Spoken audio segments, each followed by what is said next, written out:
thought I'd spend a bit of time this morning just to talk to you about aubergines. I personally love aubergines. I've grown up with them and cooking with them and using them all the time. I think in the UK they tend to be a vegetable that gets a little bit, not neglected, but I don't think people really know what to do with them. So if they're not sure particularly what to do with the fruit, there's no way that they're going to bother growing them as a plant. But I think they're just such a misunderstood vegetable and well worth putting into your garden. If you're already growing things like tomatoes, peppers and things like that, then aubergines are just kind of like the next thing that you really want to start growing. To produce good aubergines, you just need three simple things. That is a low nitrogen feed, because you don't want loads and loads of leaves flushing out. You want flowers and the fruits. So low nitrogen feed, kind of similar to sort of feed that you would use for tomatoes and things like that. The second thing you want to do is to be able to prune the aubergine plant, or to keep the plant nice and airy. So don't let it get too closed up with bushiness. If you have a look at this plant here that I've got, you can see that it's got a nice open sort of area in the middle where the air can flow through. And also you want to remove a lot of the leaves and branches from the lower part to enable that as it gets higher, the fruit and leaves are well above the ground, so that when the fruits form, they're nicely above the floor, so that you're not getting sort of the fruit touching the floor and it producing a good rot from there. So pruning them out, low nitrogen feed, and the last thing is they need heat. Here in the southeast, I have never had any problem with growing aubergines outdoors. We seem to do quite well with the warmth in the summer, which is what the plants love.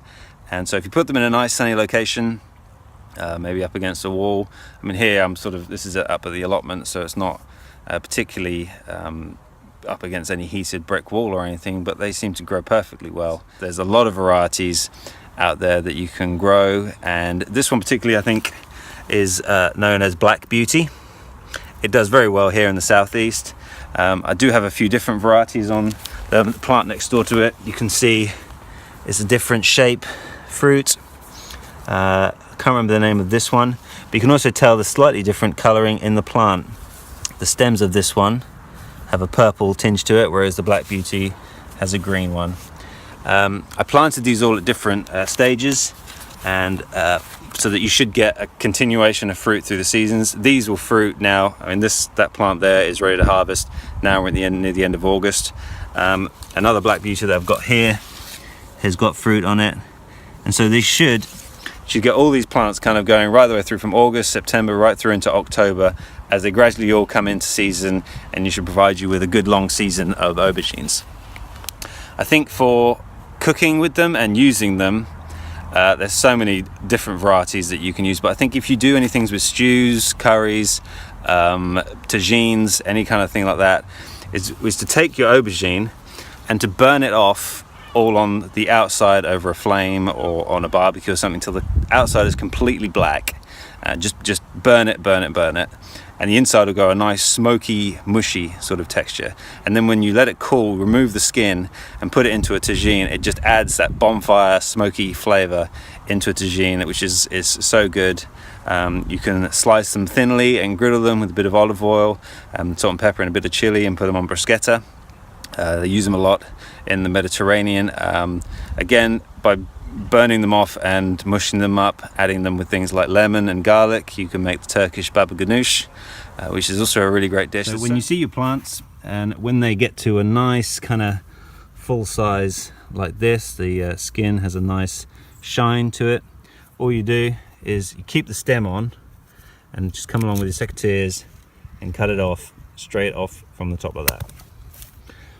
And there you have one beautiful harvested homegrown aubergine that you can do so many things with. So just to recap on growing the plants, you want a nice low nitrogen feed, because you want fruits and flowers and not the leaves, and also you want to be able to thin them out, so by pruning some of the leaves back so the airflow can get through them, and also the sunshine can get to the fruits to ripen them. And the last thing is they need plenty of warmth. And so if you live in the southeast, you should have no problem being able to grow these outside. Further north, you might need to plant them inside a greenhouse or something like that. But either way, they're such a worthwhile vegetable to grow and really should be planting more of them. So plant some aubergines and enjoy the fruit of your labor. Take care.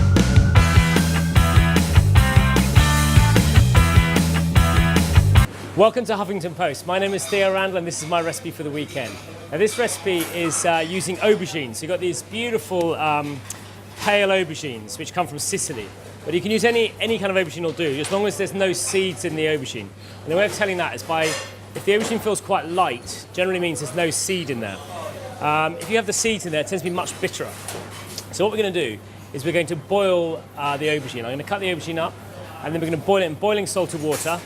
We're going to cover it with the lid and then we're going to fry it. So by boiling it, you completely take away all the kind of nasty bitter bits and you then make it very, very tender. And then when you fry it, you don't get that horrible uncooked aubergine texture. So get a sharp knife, cut the top off, cut the aubergine in half again. So basically into eighths, and then nice sort of 2 centimetre pieces. It doesn't be perfect. Okay, so just again. So put the aubergines in, and then just get a plate and put the plate on top. And what that will do, that will push the aubergine down so it's actually sitting in the water. If you just put a lid on, they'll just rise because there's not much to an aubergine. It's not going to sink. So push that down, and then just let that boil for roughly 5 minutes. So boil for 5 minutes, and then we're going to drain it. Okay, so the aubergine's been cooking about 5-6 minutes. We're just going to take them out of the water. Now you can see they've slightly changed colour. The water's gone a darker colour, and the aubergine's gone sort of kind of bluer.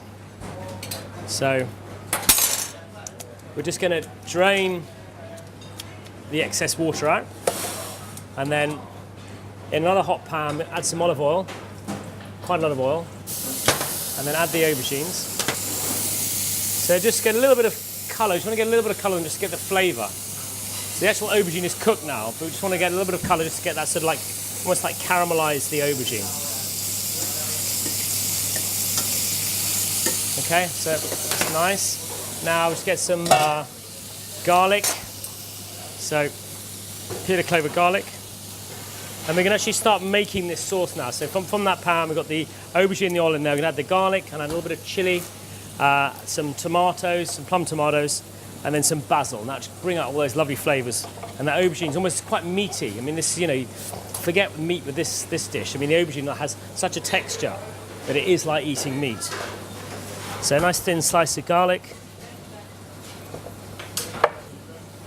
Add the garlic. And then, you don't have to put this, but a little bit of chilli, which kind of really gives it that sort of heat, which is quite nice. So a little bit of red chilli.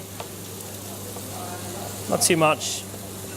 Don't use the seeds because they're going to make it just too hot. And then that amount of chilli goes in. I'll put a little bit of basil now, just get the flavour of that sort of aniseedy flavour in now. And we'll add a bit at the end. So a bit of basil.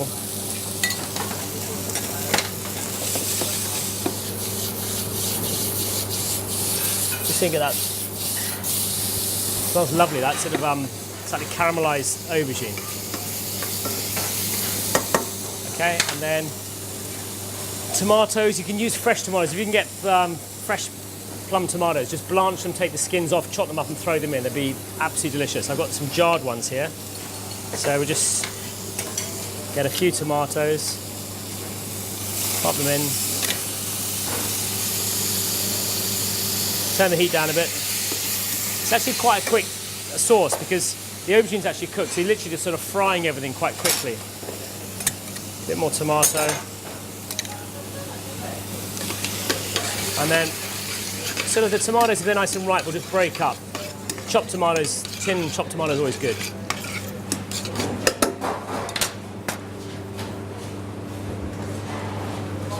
So the sauce is almost made now because the tomatoes cook really, really quickly. And those aubergines just slightly to break up a bit, which is quite nice because you want it sort of all kind of creamy and fall to pieces. So let's cook our pasta. So we've got tagliatelle. You don't have to use tagliatelle. I know I use it a lot, but You could use penne, you could use rigatoni, you could use linguine. Anything that's sort of slightly wide ribbon works really well because you get the kind of flavour. And something like penne or rigatoni is good because it's got little ridges on them. So let's put that in the water.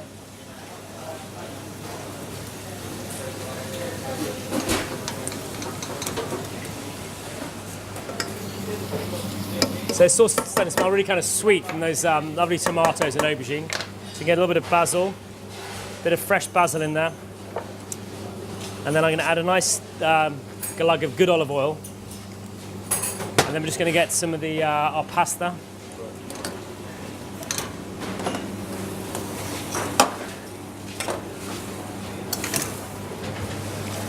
And then the usual, I know I say it all the time, but toss the pasta, get the starch out of the pasta, sort of thicken the sauce. Let's just check the seasoning. Needs salt.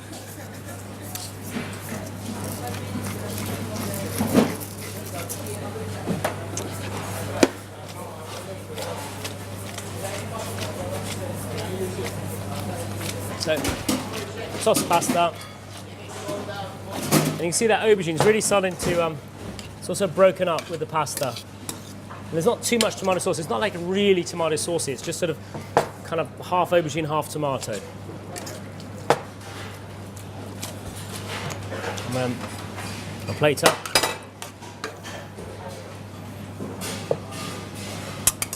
A little bit of fresh chili in there.